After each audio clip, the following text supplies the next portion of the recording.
Yozanzambe na bikamwa, Yozanzambe na bikamwa, Yozanzambe na bikamwa, Yozanzambe na elongai, Yozanzambe na elongai, Yozanzambe na elongai, Yozanzambe na elongai.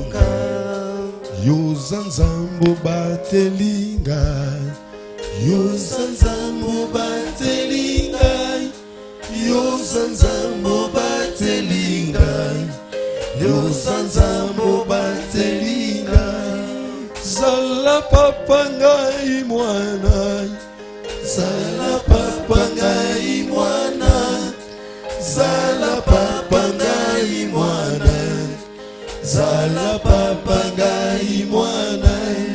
Soki yote ngai nani, soki yote ngai nani, soki yote ngai nani, soki yote ngai nani.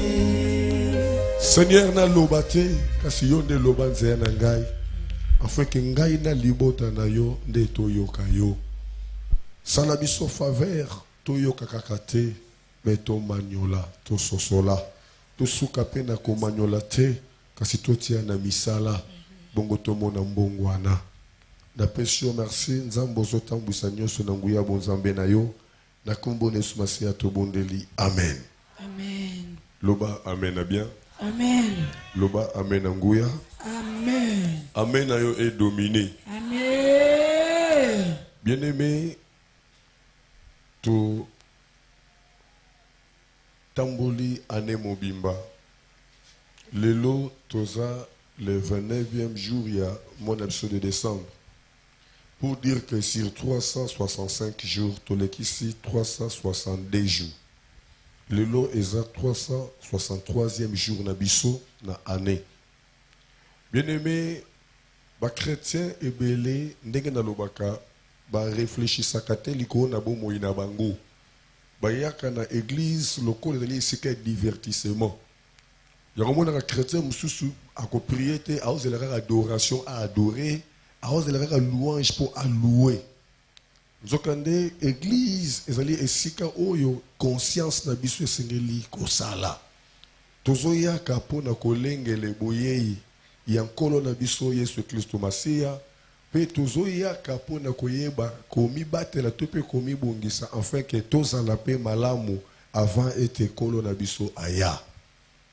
Et po tozala malamu esengeli to contrôlaka marche na biso, ndenge to contrôlaka état ya santé na biso. Omoni mutu passe okomela mwa aspirine et que mutu passe ezo continuer ok kosalisa examen, peut-être cause à la malaria et cause à la typhoïde.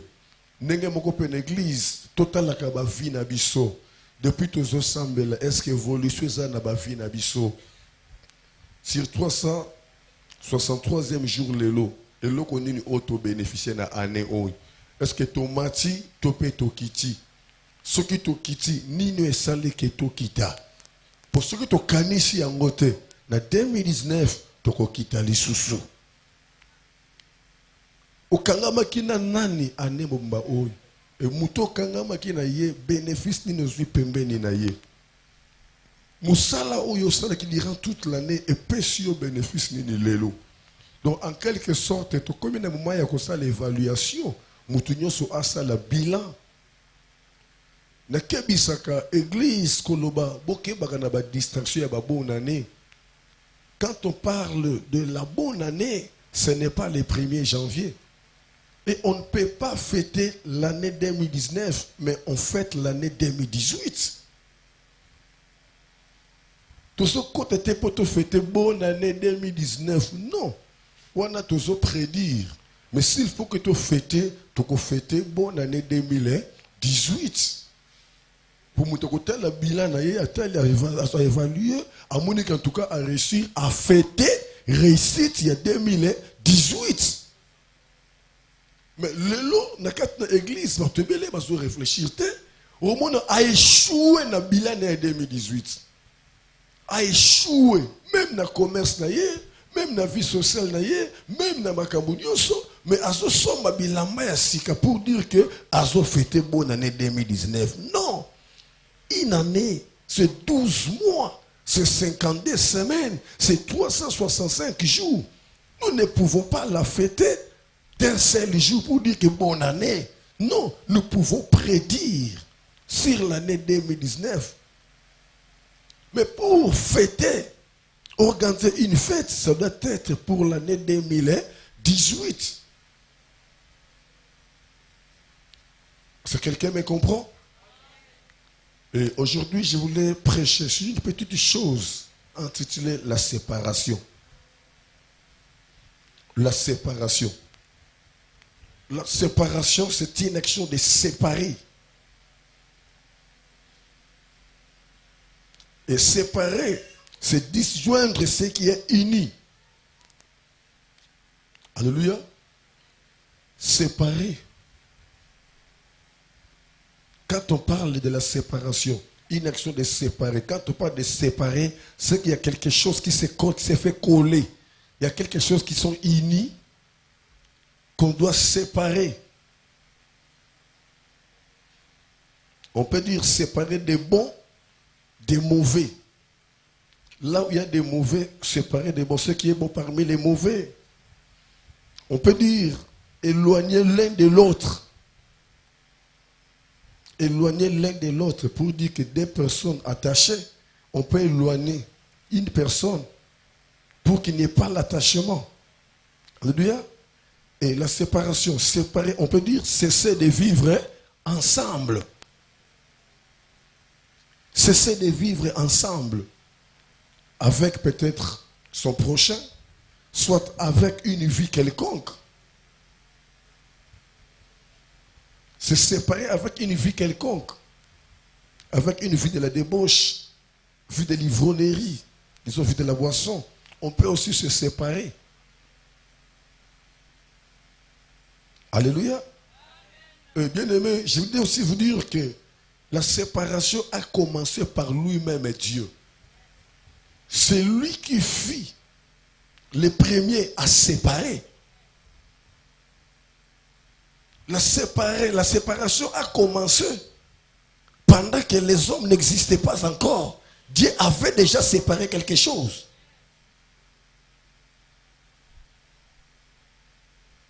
Alléluia. Nous lisons dans Genèse chapitre 1. Nous nous mettons debout pour respecter, obéir, honorer la parole de Dieu. Genèse chapitre 1 verset 4. La Bible dit: Dieu vit que la lumière était bonne et Dieu sépara la lumière d'avec les ténèbres. C'est la parole de l'Éternel. Mettons-nous.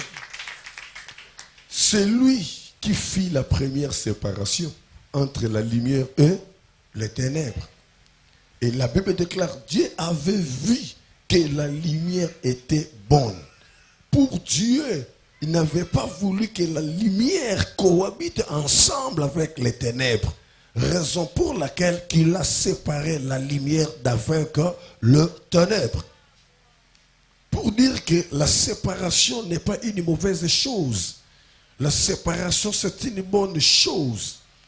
La séparation nous fait entrer dans la volonté de Dieu. Et surtout, si cela est dans la volonté de Dieu.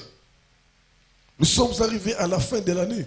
Est-ce qu'il faut seulement, est-ce qu'il faut nécessairement que nous entrions dans l'année prochaine avec des anciens camarades, avec des anciennes relations, avec des anciennes habitudes?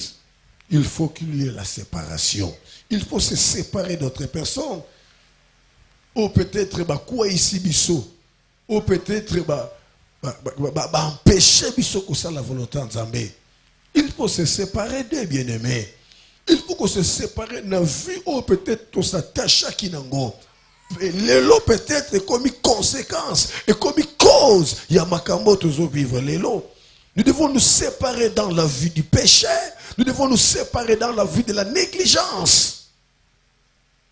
Nous devons nous séparer dans la vie de la paresse. Plusieurs personnes ne réussissent pas à cause de l'attachement. Parce qu'ils sont attachés à Moutou Songolo, à Biloko Songolo. Et donc, le diable a profité côté de ses faiblesses. C'est parce que Moutoto s'attache à yende Moutazo Leisabiso, yende Moutazo Sungabiso. Mais ceux qui sont dans un obstacle, pour te coûter dans un zambé, il faut se séparer.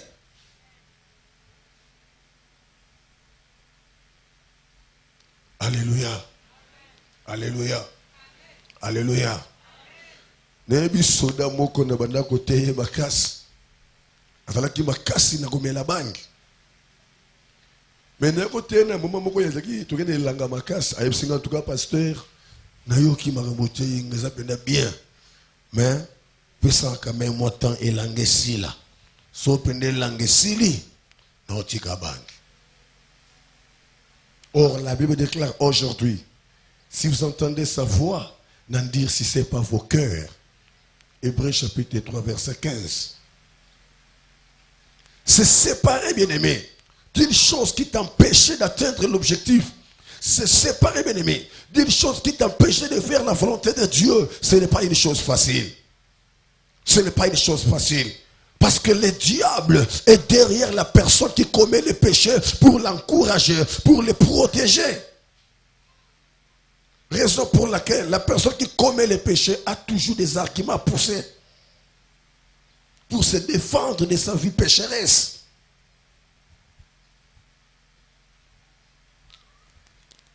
Il y a d'autres séparations qui font très mal. Mais à cause du nom de Jésus-Christ, nous devons accepter de souffrir, d'avoir cette séparation, de faire cette séparation, de se séparer. Nous ne pouvons plus continuer de vivre avec les gens bien-aimés qui nous empêchent d'atteindre l'objectif, les gens qui nous empêchent de faire la volonté de Dieu. La Bible déclare, si je plaire aux hommes, je ne serai pas un serviteur de Dieu. Regarde-toi très bien, bien-aimé, comment tu as fait passer cette année 2018. Aujourd'hui, nous sommes arrivés à la fin. Quels sont les résultats que tu peux présenter aujourd'hui? Tu as fait quel attachement? Avec qui? Avec quoi? Est-ce qu'il faut continuer? C'est là où se trouve le problème, bien-aimé. Alléluia, Église. Tu peux aussi te séparer avec les gens qui ne marchent pas dans la même vision que toi. C'est lui qui n'est pas avec toi et contre toi. Pourquoi continuer à marcher avec la personne qui n'est pas avec toi, qui ne confesse pas la même vision que toi, le même langage que toi? C'est là où se trouve un danger, bien-aimé. Réfléchis très bien avant d'entrer dans la nouvelle année. Il faut qu'il y ait la séparation. Hier, nous étions aussi dans l'Assemblée générale. Je vous ai parlé, je vous ai donné, je vous ai montré les règlements d'ordre intérieurs. Comment devons-nous marcher pour cette année 2019? Je vous ai parlé comment a été mon appel.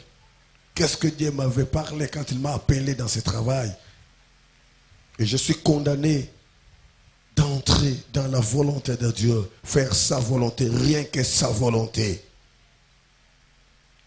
Celui qui ne saura pas me supporter, je dois me séparer avec lui.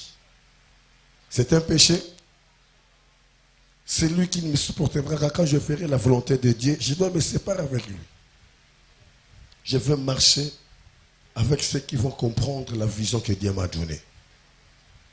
C'est la même chose par rapport à toi. Marche avec les gens qui comprennent ta vision.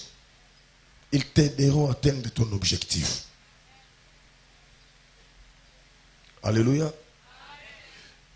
Vous savez, la séparation n'est pas une chose facile, mais c'est une obligation de se séparer avec la personne qui ne marche pas dans la même pensée que toi. Si toi tu as la vision et elle a une autre vision, il y aura maintenant deux visions. Or, deux visions ne peuvent pas marcher ensemble. Vision plus vision est égal à division. Vous savez, il y avait un frère dans la Bible, un papa dans la Bible, qui s'appelait Abraham. Abraham, ils étaient nés à 3.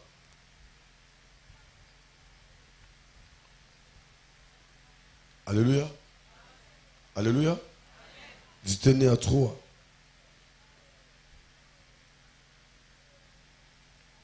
Bandeko na ye mibale. Na ye moko misatu. Papa na bango azaki na mission ya komema bango na mboko ye moko papa akoma te akufa. Ndeko ya Abraham akufi matiki mwana na mwana komo Lot. Et koma moma oyo nzamba ye ko benga Abraham na mission songolo. Et Abraham atali compassion. Abraham atali compassion. Abi mwano asu na moboti te. Ngande na tikali moboti na ye. Esengeli na kende na ye. Ezalaki mabete. C'était dans la volonté de Dieu. Pardon, c'était dans la volonté, que dirais-je, de l'amour prochain. Soit de l'amour familial, fraternel. Mais qu'est-ce qui s'est fait? Quand tu as parcours na bango, il y a eu un petit problème. Il y a eu une petite confusion entre Bato Bakina et Abraham, na Obakina et Lot. Il y avait des disputes, il y avait des querelles. Et Abraham avait compris que nous ne sommes pas dans la même vision. Nous ne sommes plus dans la même vision. Si nous continuons de marcher ensemble, il y aura toujours des disputes, des querelles. Ça peut entraîner la mort. Il faut qu'on se sépare. C'était Abraham qui avait décidé. Il faut qu'on se sépare. Si toi tu vas à gauche, moi j'irai à droite. Bien-aimé. Bien-aimé. Lelo biso bato moyindo. Nazolo bana bato poto bazola nanga bazoyo kanga. Et l'autre ils ont détruit biso et sa compassion. Compassion de détruire biso. Mama leka zalaki malam, mama leki akufa, bana na ye bazote lengana, chikana zo bana na ye, eza mabete eza malam. Mais ce qu'on a nzambe, il faut yeba, qu'on contrôle l'état d'âme ya bana oh yo zo. Parce que ebele bazo souffrir lelo à cause ya ba paya, oh bazwa na bandaku na bango. Ban ebele bazo souffrir lelo à cause ya congé, oh botinda bango et pas bandeko na bango et pas ba connaissance na bango. Ne bana bake kozwa kindoki, bana bake kobeba, bana bake kozwa ba comportement ya mabe. Pourquoi tout tambola? Parce que tu as mis papa moko maman moko, il faut que tout tambola ensemble, ceux qui sont dans la confession moko ya fouaté. Mais combien va souffrir à cause de moi na tata moi si pour ayamba qui est nanda kuna ye, pour attendre ça qui est en classe. Même ne poto ezana ba souffrir pour abengi saka moi na noko. Et c'est confusion dans la famille. Mais pourquoi abengi si kaka ye?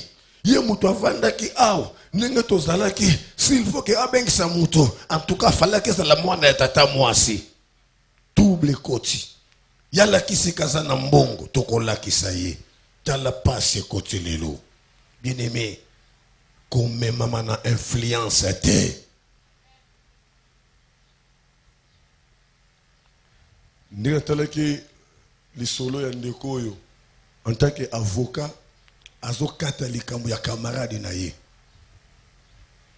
et maman ya camarade ayeko loba na avocat mais yo ndongo kati likambo za juste te il faut kata yango boy alabi non ngai nazo sa la sentiment ki camarade te naza na se ya mibeko na se ya loi alobi na kati na loi compassion ezalaka te. Le possible témoignage ya maman otobandi na awana kitambo. Papa moko asalaka na maya makelele. Asalaka na musala bazelo. Bongo azaka na mwana mo ya mwasi. Baye ko tikele mwana wana ya mwasi. Papa isika ko vande zate. Akoma ko lala na mwana wana ya mwasi. Na mituke kufa na bisika moko ndengo na ndengo.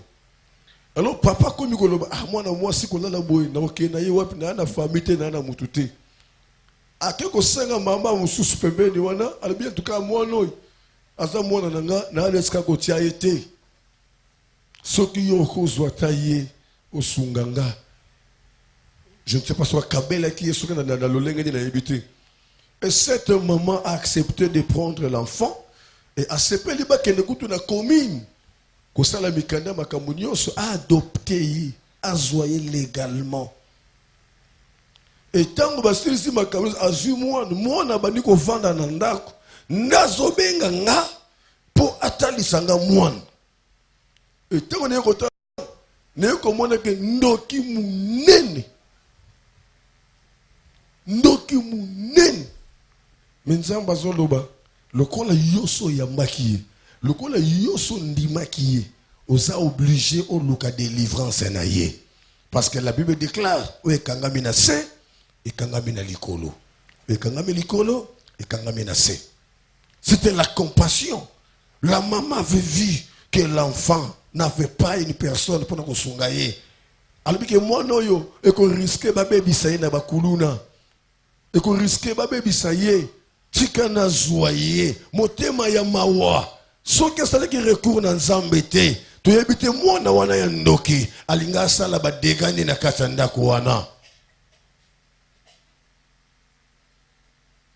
lelo ki ndoki komi na niveau mususu mwana na yo akene congé koko na yeso ka pesi ki ndoki alinga ko manifester te ka pesi ki ndoki akopesa ye sorcellerie inconsciente ayeba te ke koko mutu apesi ye me bilembo ya sorcellerie kozwa ma place na ye etango ya kozonga ndoki nyonso akuta na quartier oyo akofungole misu ya koyeba ke ndoki wana nde apesi ye kindoki nzoka nde wana te koko ne sika kendaki ne sika trouble confusion koti. Alléluia, alléluia.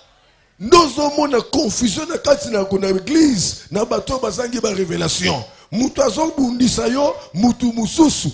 Mais azon lata image ya mutu mususu etango yoza ko attaquer mutu yo yebi wana nzoka nde yanga na te et ça pesa qui passe mutu musu ndazo combattre yo ne ba prier nyoso ça les os simbate osa ko mitu ne mena zo bondela le kwa na zo bondela te c'est parce que zo bondela au cible mutu yebi nzoka monde à ténèbres bazana stratégie ya bitumba. Je vous avais témoigné une maman, une femme, une sœur qui devrait rejoindre les Somaliens à l'étranger. Bakotinda mbongo ba escroquer, bakotinda mbongo ba lé. Bazo comprendre te. Et le problème, c'est parce que sœur ayeba que mutazo combattre libala na ye, eza bokilo na ye. Azwa minduki nyonso attendez la bokilo. Et quand nous prions, tous a ko attaquer misala ya bokilo, ko détruire misala ya bokilo. Or bokilo et ça zonga na yesima. Mutu a remplacé, mutu a zoua benele combattre libala na ye. C'était sa grande sœur qui était demi-sœur. Moi na papa. Moi na papa. Et on a côté na révélation, na côté na bozindo, ndenzamba zolo bananga, talabino bozo bundisaka mamoy. Mais mutu a na base, ya na ye babota papa moko mama différente. Ningi singa. Quand au côté na retraite, il y a sœur, esprit ya grande sœur na ye manifesté, a oloba na ko libérer jamais à rejoindre au bal na ye. Au moins que na sani na kufa. Nde na zolela lelo, église bozo yokanga, même bato apoto bazo yokanga, bato bazo croire que délivrance est seulement un coup une flamme. Sacrifice nini yo zo sala po ozwa délivrance. Mais au éviter sacrifice nini au diable salaka pour akanga vina yo. Prière nini yo salaka na bonde laka. Combien ba osala ba jeune ya nabi ya buso bate. Ba jeune ya ignorance. Azo jeûner 2 jours, azo jeûner 3 jours, azo jeûner 6 jours, mais azana révélation te. Jeûne za ko aboutir ne lokote. Ne lokote. La Bible déclare, Proverbe 29, 18, quand il n'y a pas de révélation, le peuple est sans frein. Tu n'as pas la révélation, bah jeune au sala bien-aimé, au risque au nyoko lanzoto inutilement. Alléluia. Alléluia. Le belanga mena bien. Le belanga mena ngoya. Mungongo na nzambe kanga makie pa ya Abraham. Pourquoi? C'est parce que Abraham abane kotambola na Lot na pensé que ça mwana ndeko nanga a neve nanga. C'est normal na tambola na ye. Le kola qui n'a pensé en zambete, na vision en zambete, nzamba se retira qui n'Abraham. Et tant Abraham a eu décision de se séparer de Lot, dans Genèse 13, verset 14, la Bible est là. Il faut appeler ce programme à prière. Il faut obonner là. Na kata libonde li na yo ngai na yeko matisa ngwe panzambe parce que naza sacrificateur nzamba lobaki na ngai na place yo wana po omemela kangai mikumba ya libota na nga esika yo zo suka po eleki makasi ngai na yeko soutenir yo po na memela yo mokumbe panani e panzambe.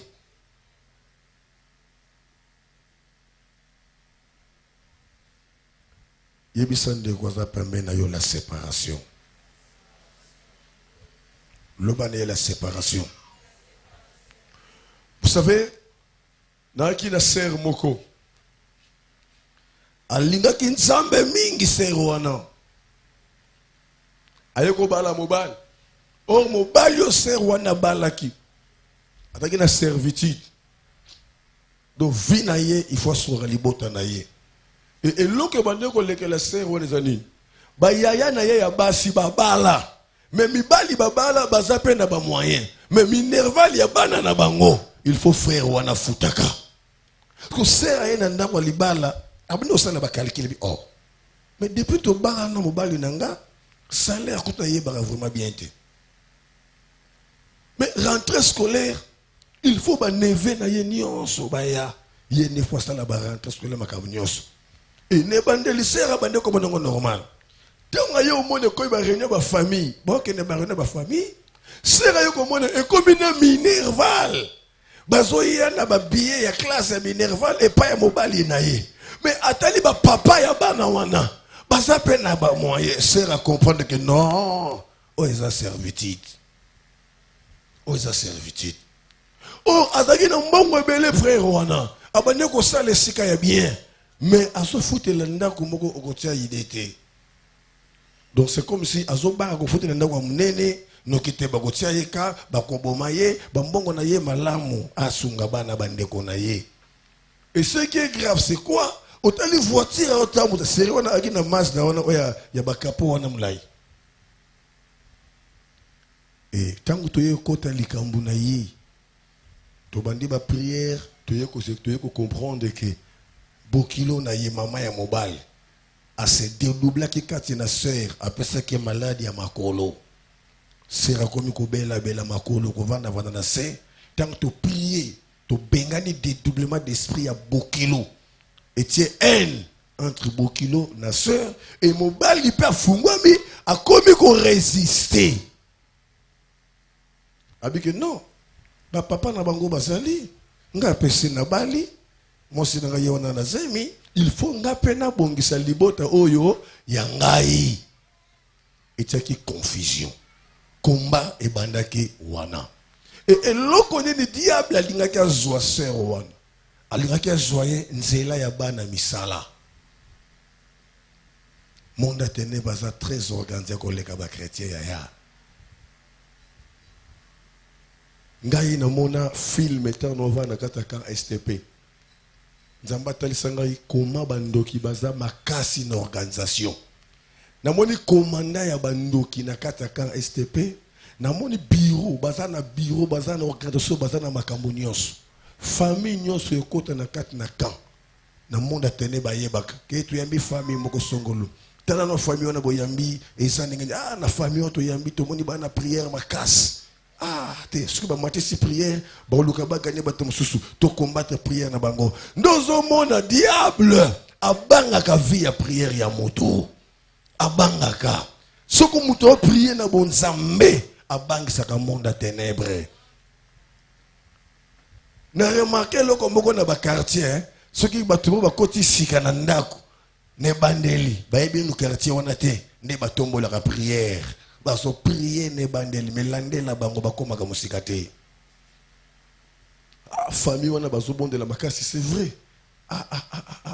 Batali sko na ba voisin ndoki ni naza pembe na nzinga wana bako utiliser ndoki wana akoya asala moi relation moko songolo pour aloura déjà porte.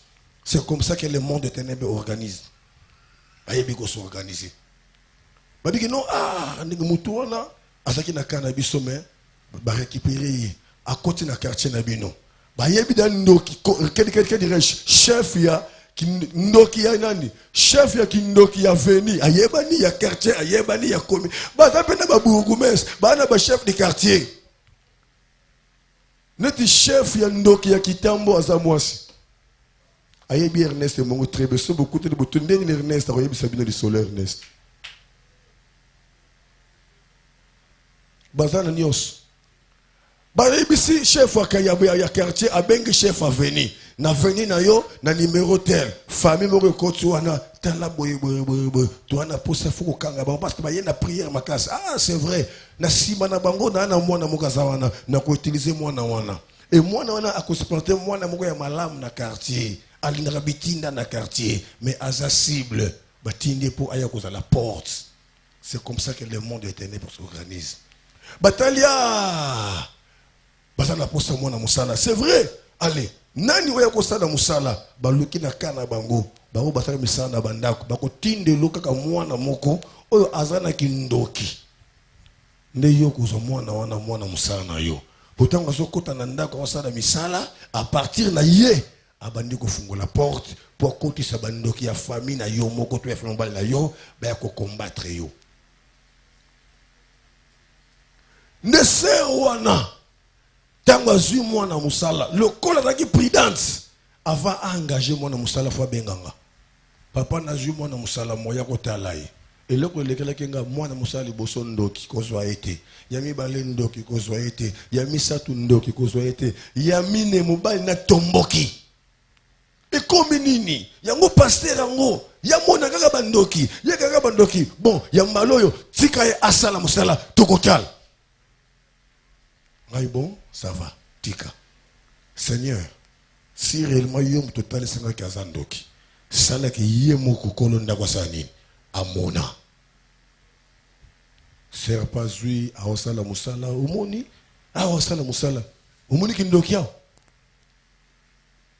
Sala ki mikole belete, ser wana yiko sala ba incartation, nzokande abandaka ndeko bonga manioka.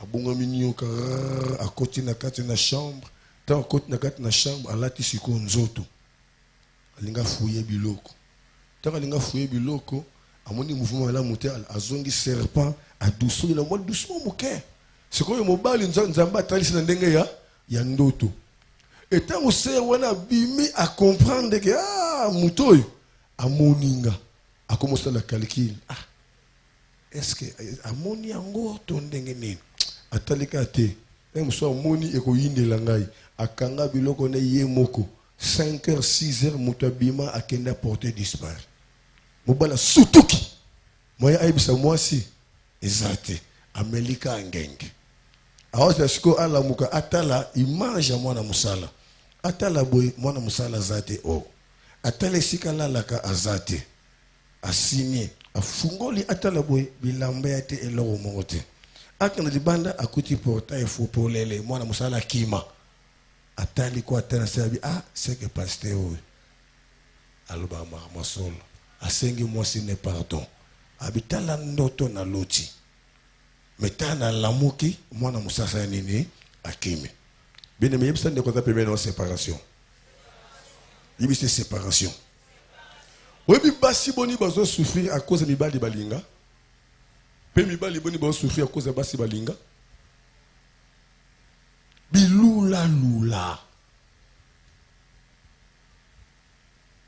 on s'attache na nani on s'attache à nani on landaka influence nini ce qui est attachement ils correspondent à la vision t c'est séparé moutazo mémo na volonté d'embêter se séparer na ye c'est déjà un danger permanent pour toi 2019, il faut qu'il y ait une nouvelle vie au sein de l'église, même dans ta vie personnelle.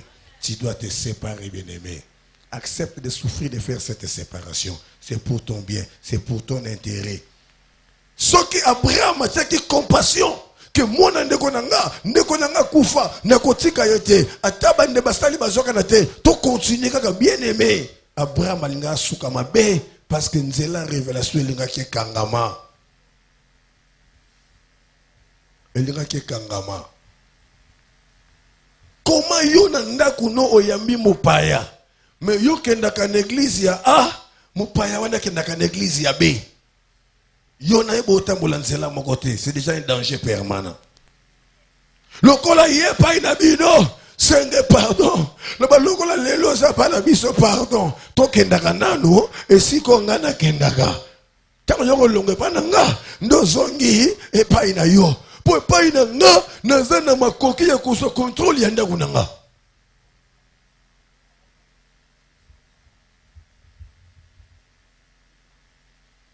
Naki na guerre na ndeko moko, bazwinda ko futela. Papa na bango, maman na bango a obligé bango ba benda pe mwana ndeko na bango. Bango ba boy, maman na bango tomboki e komi guerre na ndako. Ba yoko benganga.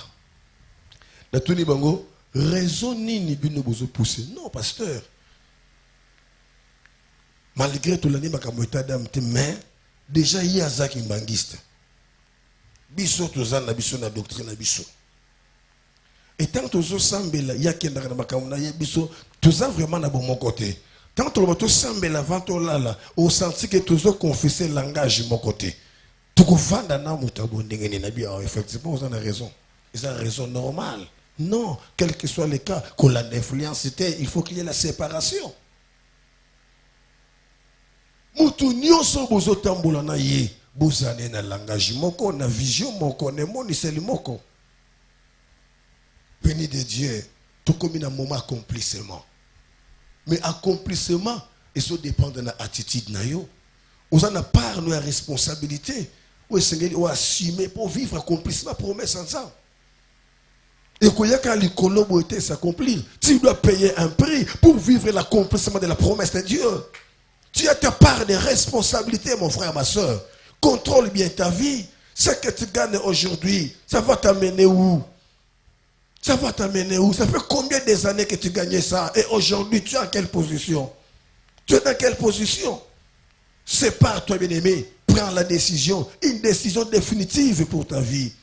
Tu dois souffrir une seule fois pour toutes pour que tu réussisses ta vie. Tu ne dois pas continuer toujours à souffrir. Non, bien-aimé, je déclare pour l'année 2019, je verrai les gens témoigner la grandeur de l'Éternel. Je verrai les gens témoigner les bienfaits de l'Éternel dans leur vie. C'est à toi que je parle. L'année prochaine, c'est une nouvelle année qui va t'amener une nouvelle histoire, de nouvelles choses. Tu ne peux plus continuer de vivre la vie que tu as aujourd'hui. Non, il faut qu'il y ait un changement. Tout doit changer et tout va changer dans ta vie. Au bengamité pour souffrir, au bengamité, vie aux hommes et ça parcours, mais parcours est à la limite nango. Et ça que la Bible déclare il y a un temps pour tout, un temps pour toutes choses. Qu'on continue qu'on vivre vie à sonité, vie à humiliation. Il faut au long mois. Bato bazo sekayo babete lo maboko. Bato bazo yo ke lo mawa ba pambola nzambe na makambo nzamba osalela yo. Na zolo bana yo ozo mona lelo eza po témoigner misala nzambe lobi. Ozo mona lelo eza po bato ba yebi nzambe te, ba yeba nzambe na makambo nzamba kosalelo lobi. Na zo sakwa na vi na yo. Yonde ozali porteur ya sali na libota na yo. Yonde ozali porteur ya joie na libota na yo. Kozonga simate, s'attacher na makamba pamba te, à cause de ta faiblesse oza nango lelo. Ndima, otambo ata na chemise pasuka mezana nzambe na bomoi. Ndima bien aimé, osanga tambongo ya kotia plante na mutu mezana nzambe na bomoi. oyo basala histoire na nzambe babandaka toujours na se basukaka toujours likolo babandaka toujours na kolela basukaka toujours na koseka. Le temps est arrivé pour que nzambe accompli promesse na ye na béni de Dieu. Béni de Dieu tellement, béni de Dieu, changer comportement, changer caractère, contrôler ma relation. Il y a des relations, il faut oboma yango. Il faut oboma ma relation na vie na yo. Tout le monde qui est dans Luc chapitre 19, verset 1 à 10. Tout le monde est histoire ya Zaché. Zaché mutumounen. Namboka Jéricho. Zacha yoka sangwa Jésus. Zacha komaki na posa kutana Jésus. Mais tant bazolanda Jésus, amoni fulu ya batu. Ye pa koti na kati na fulu ya batu. Bazo ganga bazo yemba. Asalaka miracle. Zanzambe. Ye pa kei. Mais à tel parcours, à tel trajet, à comprendre que ce qui n'a continué. Noyo suka na nzela pe na moni ete na kolanda influence ete il faut na se séparer na groupe yaya atabozala ki 3 de bake batiki yo tikala wana baby combien nga na leli na bisi nzambe mais pourquoi ba relation nyoso na zozwa iso suka na nzela nzamba so bananga non kotungisa matane loko mokote lokolo zananga ba oba yeba kei tika bango bakende mais nzamba zoloba okeseni na basali ebele eza na moment o esika bake bakukuta na likambo moko baoningana te bakoluka kaka ti bazongela yo yaya soki bakei batiki yo seke bazalaki ya yo te ekosala pasi na bomoto mais sokoza na nzambe pambola nzambe. Ya motu ya contrôler vie na yo. Ozana relation ni nzambe.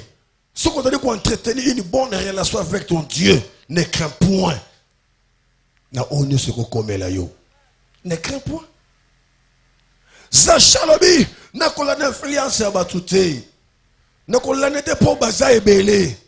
Ata ngai moko na sala chemin nanga. Asala chemin na ye bien-aimé. Zacha sala chemin na ye. Batebele bazo souffrir à cause de sangana. Via sangisa. Domoni David aboya ki makama ko sangisa. Saoul ebisi David. Mouto zomona. Aza guerrier. Aza vaillant. Awumeli le bitumba. Okokate. Zwa bibundeli na ngai. Esunga bite. Bibundelite. Nzambo. Abikisanga na zam. C'est le même Dieu. Aza capable. Yakubikisanga. Yakolongisanga. Devant un circoncis. Ça la peut chemin na yo, bien-aimé. Ça la peut chemin na yo. Implice Jésus. On est majoritaire dans ce monde ici. Plus de 400 prophètes à Baal. 450 prophètes à Baal. Contre Élie. Mais Élie était avec Dieu. Les choix étaient clairs.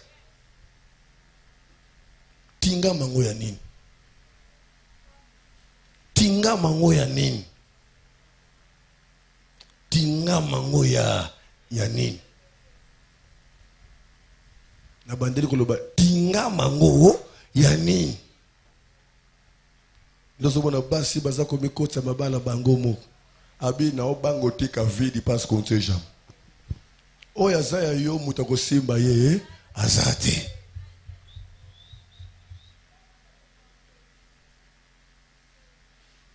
Nake lambe la fiancée nanga. Akumbi tenia ko lambe la na tenia ko latel. Asisi ko lamba asukoli elamba oya longoli atandi etikali wapi et pas fiancé. Lobia ye akumbi susu mususu asukoli aseni etikali. A quelle sortie le col la tambola kana kodo na makolo moi lipapa na alembi akedaka pa fiancé te akei na pokwa makolo passe azongi na lipapa atiki kodo ezokendaka balembe yoka ba stratégie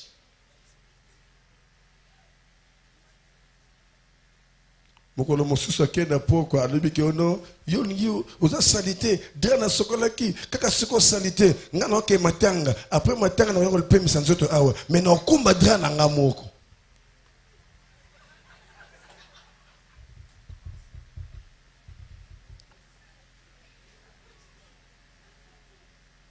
yebisani ndeko ata mpe na séparation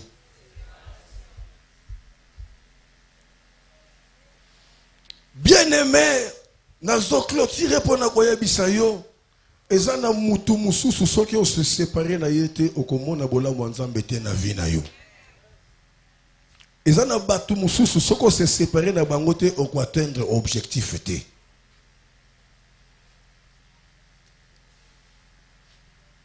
loba mena bien ngai influence ezalaka te yaya toaki na mama Esther na ndako wana na lusambo camarade nanga moto yana kitona aye na Prado moko ya sika bakiti na ba chasse pasteur Ernest mais nezo luka yo nga na église na monga fula nga mais on a yebele pasteur te kana minute comme l'église na monga fula na ba Prado siko to sandeni il faut to kutana yaka lobi na ya lobi sako to na programme nanga lobi na attente au moins semaine prochaine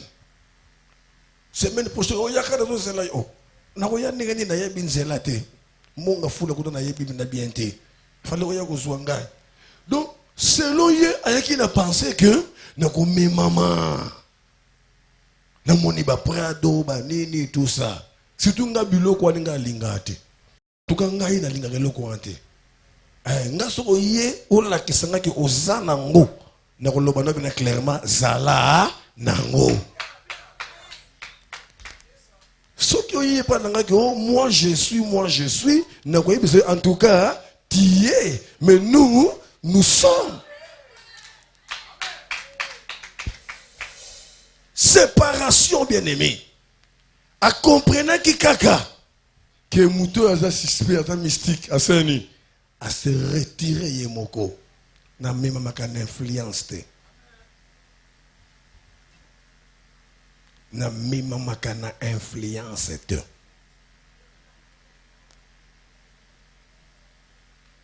tout le cas ba députation ba ta mwana l'église et pas nga na boya ta député mo ga le kaliboso asimba micro pour lobani influence moko tindi batwawa obo sur la pasteur Ernest député lingaya ayaka le ko l'invité na gangeli kutu na batwa pesenga message bibuto pesenga message ya boye pendant que moi je prêche la parole. Pourquoi biso toza ba bola teti po to na mutu aza riche na nyoso to banga ke lote ya mbongo na yo eza ya yo nzamba zwa lokum olenga nini na nature na yo nzamba sala batu mibale te asala kaka yo moko oza cher na miso nzambe po oza ka yo moko boza mibale te. Alléluia. Ko se minimiser te bien-aimé na nature na yo nzamba sala bino mibale te asala yo moko oya yo eza ya yo muta ko zwango aza te. Soki ba Jonas batana ki mibale il va ki nzamba tika Jonas akende na ina Tarsis na Ninive pardon akende na Ninive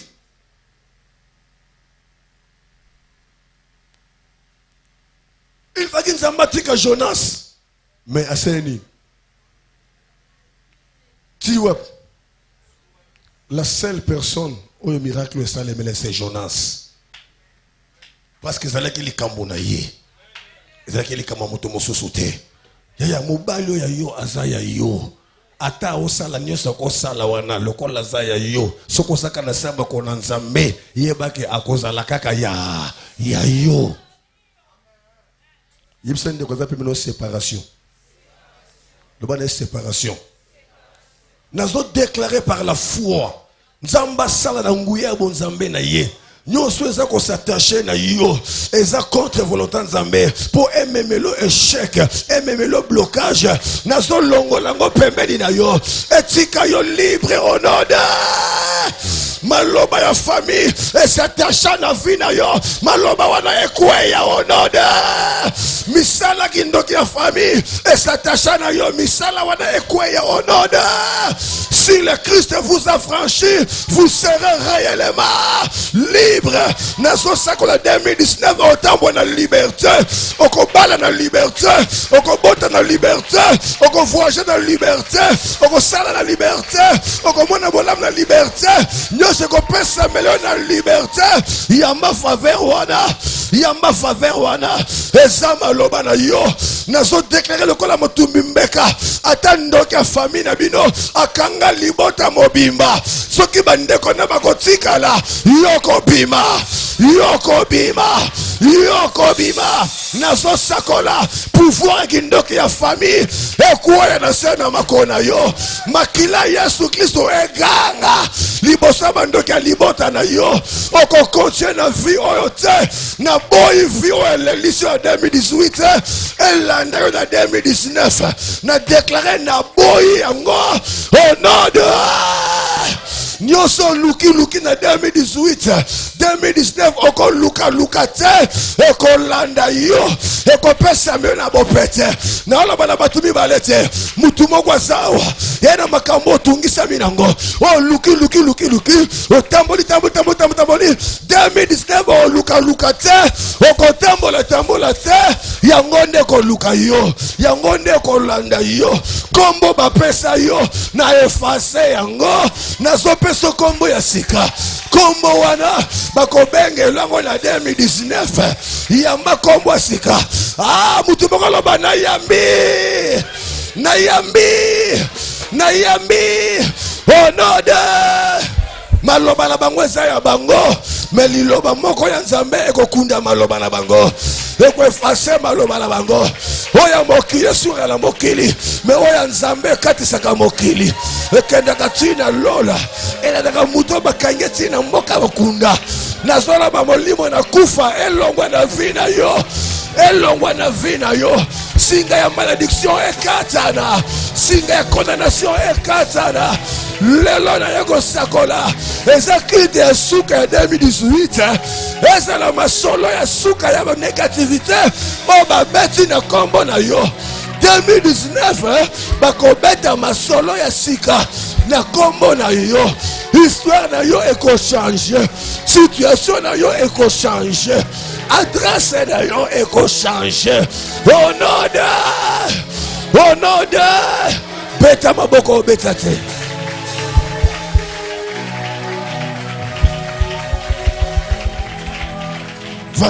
vanda nini kangi vina yo péché chéri lelo sengelo se séparer na péché chéri molimo santo abunda na place na yo molimo santo à côté la yo alongi sona likambo oyo vino sengeli échanger yaya se séparer na batu nyonso baza ko étouffer grâce aux Nzambe na yo se séparer na batu nyonso baza ko linga to kende liboso se séparer na batu nyonso bali ko linga te yo mona bolamo parce que moment na yo ekoki esengeli kaka o mona bolamo et soko saka na kati ya batu wana bakobundisa yo na passé le témoignage na 5h nandeko na yambaki attaché de presse ya mokonzi moko na mboka aye kolela balongola na musala d'aller vite amoneka le kola maseki mais ça fait 4 mois et comme on commence à rire et pareil tous prier Nzamba zoloba sepe là nengo se séparer na bato wana présence na yo ezalaki étouffement epai na bango soko wumelaki na bango bakanaki baboma yo bakanaki batielo poison ngam na lingaki te poser esprit dire na salike na longolo kati na bango asimbi mutu atalinga abane ko regretter comment alongwe na kati na groupe wana na bato musala akomuluka prière pour Nzamba sanini azongise. Toi qui es un grand frère, un lieutenant Mangwaou, je suis souvent de Franklin. Avant de travailler dans la chancellerie des eaux nationaux. Moi, erreur, moi, je suis allé à comprendre que je suis allé en prison à Makal, à Samba Koutoute. Et dans la prison à Makal, je suis là. Dans la salle de Nzambe défend de cause nanga, Nzambe défend de cause nanga. Et je suis ensemble, Nzambe azoloba. Na mona ki ndenge na ko bikisa yo te.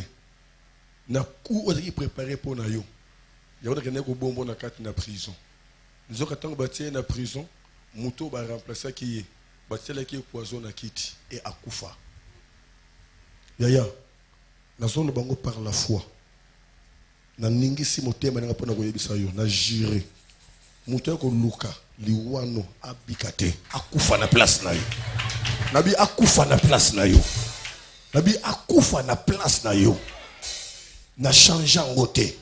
Po bato baluke liwa Daniel bangonde bazika ki na moto.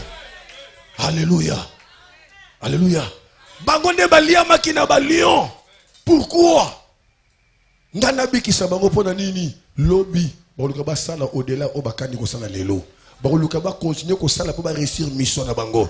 Lokola balinga na kota de buna balion et que balion balenga te, en tout cas non, match ici la wana balion balia bango au nom de Jésus. Yaya nazol la ke loko réussir na 2019. Nazol la ke loko bonga na 2019. Nazol la ke loko kende liboso na 2019. Nazol la ke loko sepela na 2019. Tout ça là tout doit changer et tout va changer. Au monde abola mwanzambe na vie na yo. Je ne lâcherai pas la prise. Je continuerai à chercher ce Dieu pour son église et béni de Dieu. Au fur et à mesure, tu es toujours membre effectif au sein de cette église. Tu finiras par réussir. Tu réussiras au nom de Jésus. Tu réussiras au nom de Jésus. Bato baotanga botanga bien. Botanga bien. Les bateaux botanga bien. Ane o mutunyo sazo sili sa classe mutako chômer azate. Nazole ba mutako chômer azate. Na déclarer mutako chômer azate. Azate nazole ba azate. Il faut batuba découvrir bonzambe na kati nesika o. Ténèbres continuer ko régner. Il faut lumière récupérer place na ye. Ngumba muto isi ko vandi. Yebi sanzambe liloba. To bondeli na kombo na Yesu. Yebi sanzambe liloba.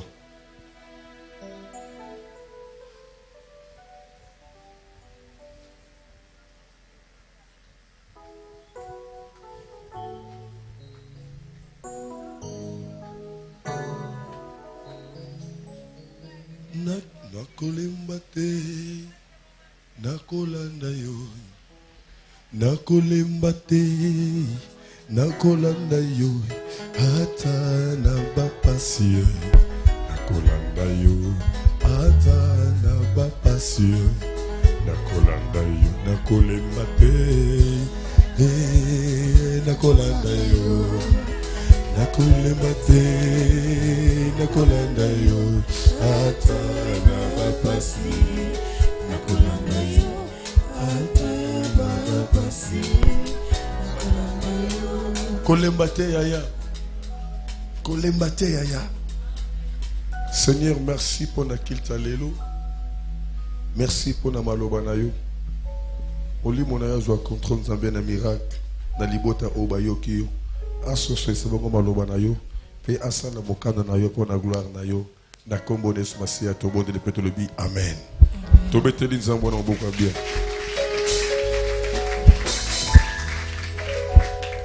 Zambé a pambola yo. To misi offrande na biso rapidement. Répondre na kitalo malgré ma préoccupation na bango. Ce qui est bénédiction na bango. Ils sont favorables na semaine mobima autre bandalobi dimanche. Seigneur, eza semaine o ekoti si biso na mbula ya sika. Bon Zambé na yo etambo na bango. Pe epesa bango koleka o bazozela pona yo. Longisa bango na bitumba nyonso bango na bongisi na mbulo tozobanda. Bamona bolamu na yo. batatola bonzambe na yo na kombo na Yesu Masiya ozali nkolo bix na biso nde na bomoko 4 na kondima tobondeli mpe tolobi amen. Amen. Amen. Nzambe na nga pambola yo topesani mbote ntango tozobeta na Nzambe na biso maboko.